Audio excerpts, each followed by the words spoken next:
사람의 기본적인 욕구 가운데 공포와 불안으로부터의 안전을 찾는 안전의 욕구가 있습니다. 장소든지 사람이든지 어쨌든 연약한 사람들은 자신의 생명을 보존하기 위해서, 자신의 안위를 보호받기 위해서 안전한 장소나 사람을 찾는 것이 본능입니다. 하지만 문제는 내가 안전하다고 여긴 그 장소, 나를 보호해 줄 것이라고 생각했던 그 사람이 오히려 나를 삼키려 할 때, 우리가 저 사람이라면, 내가 저곳이라면 분명히 가서 피할 수 있을 것이라고 생각했는데 오히려 내 생각과 정반대의 일이 일어날 때 그때는 참 당혹스럽습니다. 그런데 우리가 살아가면서 이런 경험을 한두 번씩은 다 하면서 삽니다. 그 사람에게 가면, 그곳에 가면 안전할 것이라고 생각했는데 전혀 안전하지 않고 오히려 더 위험한 일을 겪게 될 경우, 그때 정말 우리는 사면초가의 위기에 몰리게 되는 겁니다. 오늘 시편 34편은 다윗이 아비멜렉 앞에서 미친 채 하다가 쫓겨나서 지은 시라는 표제가 붙어 있습니다. 여기서 아비멜렉은 특정한 사람의 이름이 아니고 블레셋 왕들을 부르는 칭호입니다. 이집트, 애굽의 경우 왕들을 바로라고 호칭하는 것과 마찬가지죠. 여기 본문에서 언급한 아비멜렉은 블레셋 가드 지방의 왕인 아기스를 가리킵니다. 오늘 시편 34편은 사무엘상 21장을 배경으로 하고 있습니다. 다윗이 사울에게 쫓겨 광야로 내몰렸습니다. 광야에서 생각해보니 막막하기 이를 데가 없습니다. 자신을 따르는 젊은 군인들과 함께 광야를 나섰지만 금방 사울의 군대에 잡힐 것 같고 잡히면 당장 죽임을 당할 것만 같았습니다. 그래서 그가 생각한 것이 블레셋 가드 왕 아기스에게 도주하는 것입니다. 블레셋의 방백 중 하나였던 가드, 그리고 그 중에 가드를 다스리고 있었던 아기스에게 가서 내 생명을 보존해 달라고 정치적 망명을 시도하려고 한 겁니다. 내가 그곳에 가서 정치적 망명을 시도하면 그래도 내가 이스라엘의 군대 장관 출신인데 아기스에게도 힘이 되지 않겠는가? 그도 이 망명을 거절할 이유가 없지 않겠는가?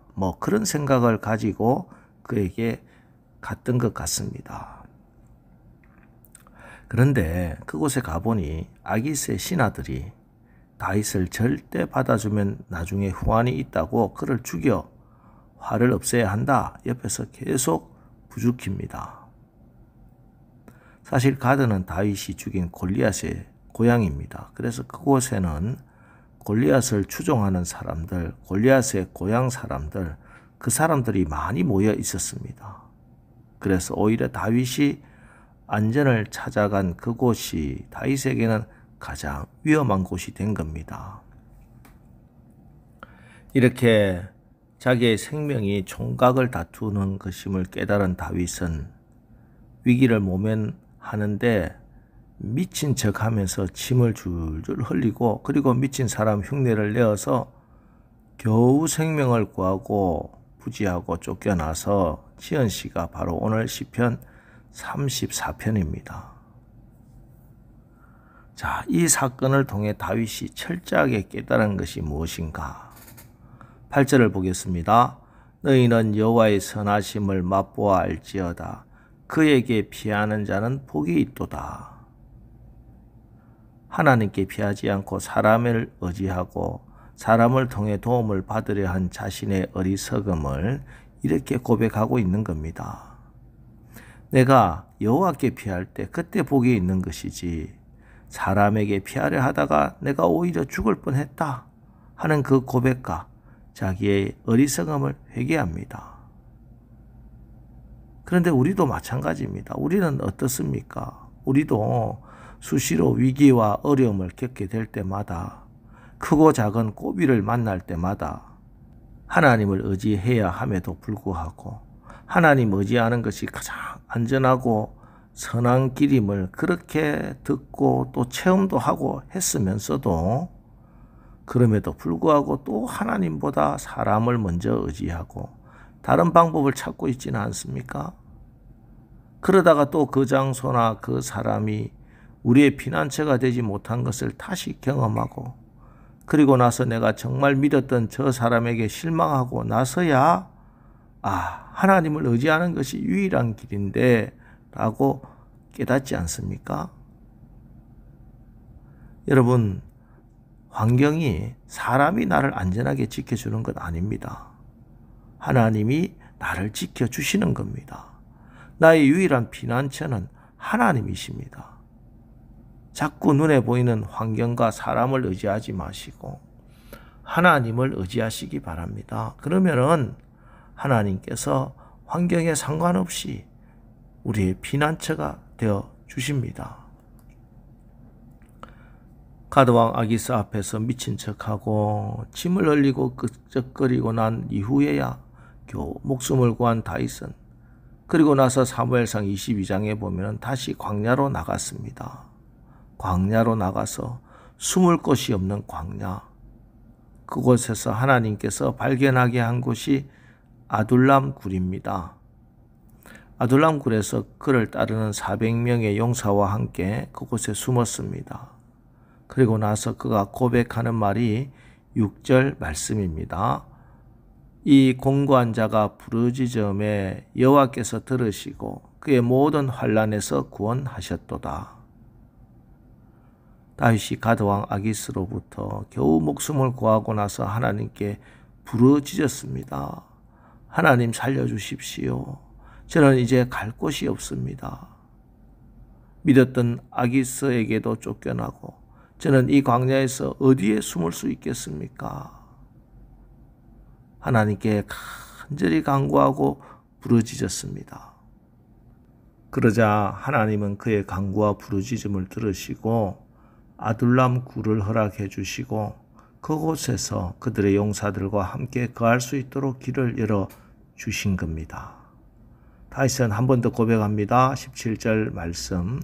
의인이 부르짖음에 여호와께서 들으시고 그들의 모든 환난에서 건지셨도다.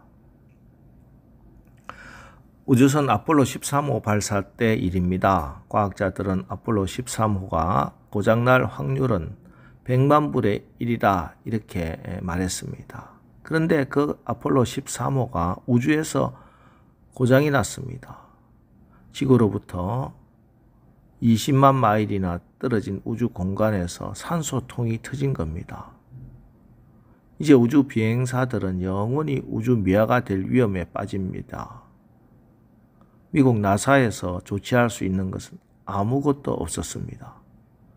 이제 희망이라곤 비행사들이 북극성을 바라보고 각도를 잡아 궤도에 진입하여 지구에 돌아오는 것뿐입니다. 그때 미국 대통령은 아침 9시에 전 국민이 함께 기도하자 이렇게 호소합니다. 그래서 대통령, 국회의원, 군인, 어린이 할 것 없이 온 국민이 함께 기도했습니다. 그런데 놀라운 기적이 일어납니다. 북극성을 육안으로 관측하여 궤도에 진입하는 단 한 번의 기회가 성공한 겁니다. 태평양에 귀환한 우주 비행사들은 배에 오르자마자 군목에 손을 잡고 하나님께 감사의 기도를 올렸습니다. 머리를 숙이고 기도 드리는 장면이 당시 타임지 표지 사진으로 실렸습니다. 우주 비행사 중 한 사람인 스위커트는 기자회견에서 이렇게 말합니다. 우리는 지구에 있는 여러분과 함께 하나님께 열심히 기도했습니다. 우리가 돌아올 수 있었던 것은 기도의 힘이라고 믿습니다. 그렇습니다. 기도는 도저히 불가능한 일의 판도를 바꿉니다. 기도는 깜깜한 인생의 판도를 밝은 빛으로 바꾸는 능력입니다. 21세기 과학이 발달한 오늘에도 여전히 기도가 인생을 바꾸고 삶을 새롭게 하고 상황을 바꾸는 참된 능력입니다. 불가능이 없으신 하나님께 간절히 기도하고 부르짖으면 절망적인 상태에서 역전시켜 주시는 것입니다. 오늘 우리가 인생의 위기를 당했을 때 사람을 의지하거나 장소를 찾아다니는 것이 우리의 생명의 안전을 담보하는 것 아니라 하는 말씀을 받았습니다. 내가 광야에 있건 어디에 있건 그 장소가 중요한 것이 아니라 하나님께 부르짖는 자리에 있느냐 그렇지 않느냐 하는 것이 중요합니다. 하나님 앞에 부르짖고 구하고 오직 하나님을 의지하면은 우리의 자리가 광야가 되었든 어디가 되었든 하나님은 반드시 살 길을 여시고 도울 길을 주시는 것입니다. 오늘 새벽 여러분 이 말씀 붙들고 부르짖어 기도하여 오늘도 신실하신 하나님의 보호하심과 인도하심을 생생하게 체험하시기를 주님의 이름으로 축원합니다. 기도하겠습니다. 하나님, 살아계신 하나님의 말씀을 분명히 믿습니다. 하나님의 말씀을 의지합니다. 오늘도 이 자리에서 우리가 하나님께 부르짖고 구하기 위해 나왔습니다. 하나님, 우리가 피할 곳을 찾게 해 주십시오. 우리 인생의 아둘람굴을 발견하게 해 주십시오. 하나님의 선하심이, 하나님의 인자하심이 우리가 가드왕 아기스에게 세상에 비굴하게 구하지 않고 하나님의 선하심을 맛보아 알게 오늘 주님께서 응답하여 주시옵소서. 그래서 살아계신 하나님을 체험하는 감격스러운 신앙의 주인공들 다 되게 하옵소서. 예수님의 이름으로 기도합니다. 아멘. 자, 이제 주여 오늘 하루도 우리가 하나님을 의지하고 하나님께 피하여 하나님의 선하심을 맛보는 하루를 살게 하옵소서. 오늘 말씀을 붙들고 우리 합심해서 기도하고 나가겠습니다. 우리 기도하겠습니다.